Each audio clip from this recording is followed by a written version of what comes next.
In our modern era, an age defined by a relentless barrage of notifications, sensational headlines, social media debates, and endless streams of content, the ability to think clearly has become an extraordinary and almost heroic quality. We live amidst a constant symphony of distractions. Every day, our senses are assaulted by marketing messages urging us to buy, by curated images persuading us to compare ourselves to others, and by competing voices insisting we adopt certain opinions or join certain causes.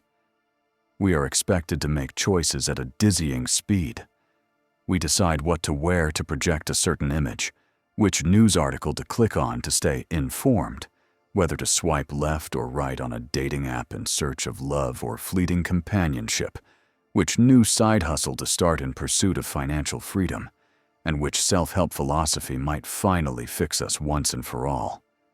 Even mundane decisions, what to cook for dinner, whether to reply to a text immediately or later, which podcast to listen to while jogging, pile up, subtly draining our mental energy.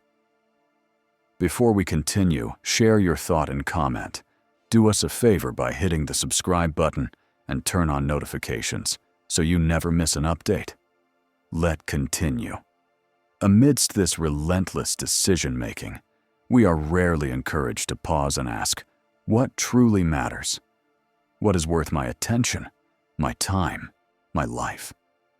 We often confuse information with wisdom, noise with knowledge, and reaction with thought. In this frenetic environment, genuine independent thinking, the kind that is deliberate, reflective, and self-directed, has become almost endangered.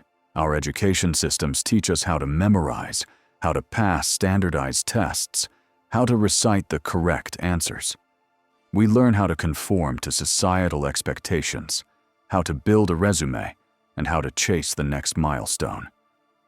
But very few of us are taught the art of thinking itself, how to question deeply, how to examine our beliefs, how to navigate ambiguity, and how to make choices aligned with our authentic values rather than with the shifting winds of social approval.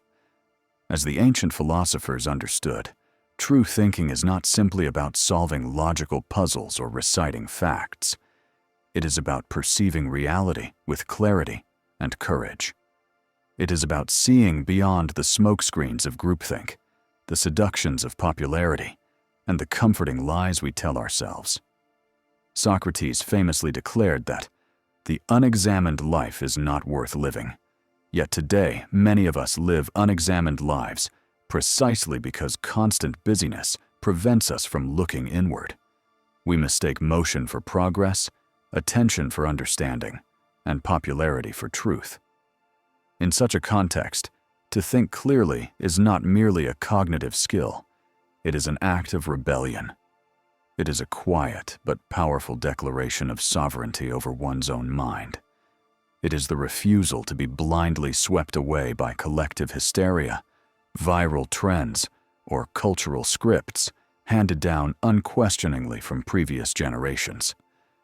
Clear thinking demands courage, the courage to confront our own ignorance, to admit when we are wrong, to hold unpopular opinions, and to change course when new evidence arises.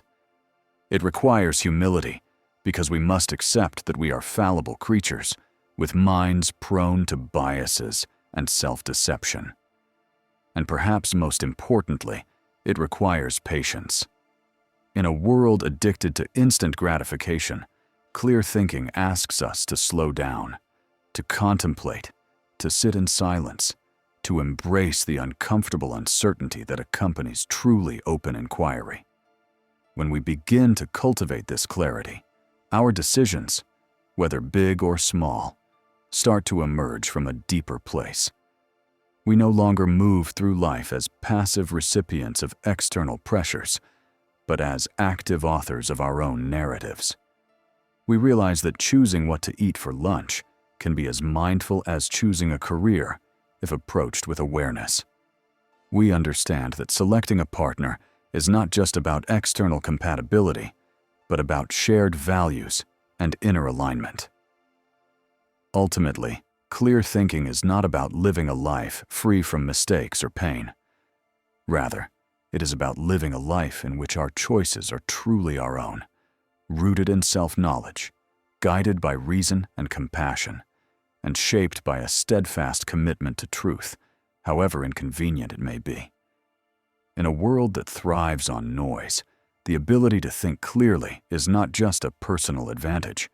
It is a profound gift to ourselves and to everyone we influence. Do us a favor by hitting that subscribe button. Thanks today.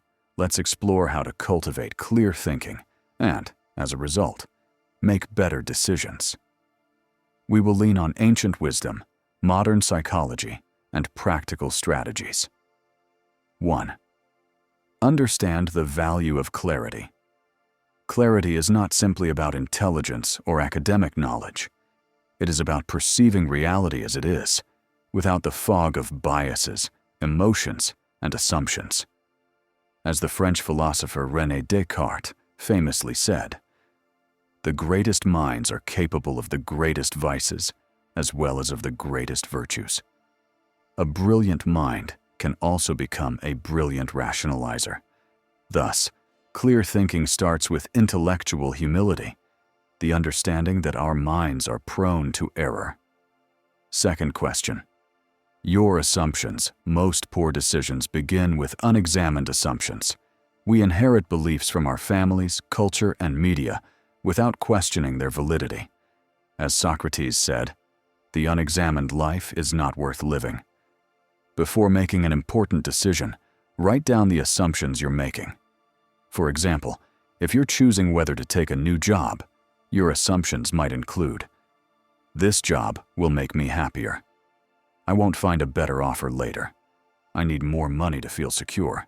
Examine each assumption critically. Are they true? What evidence do you have? 3. Slow down your thinking. Daniel Kahneman, the psychologist and author of Thinking, Fast and Slow, described 2 systems of thinking. System 1. Fast, automatic, emotional. System 2. Slow, deliberate, logical.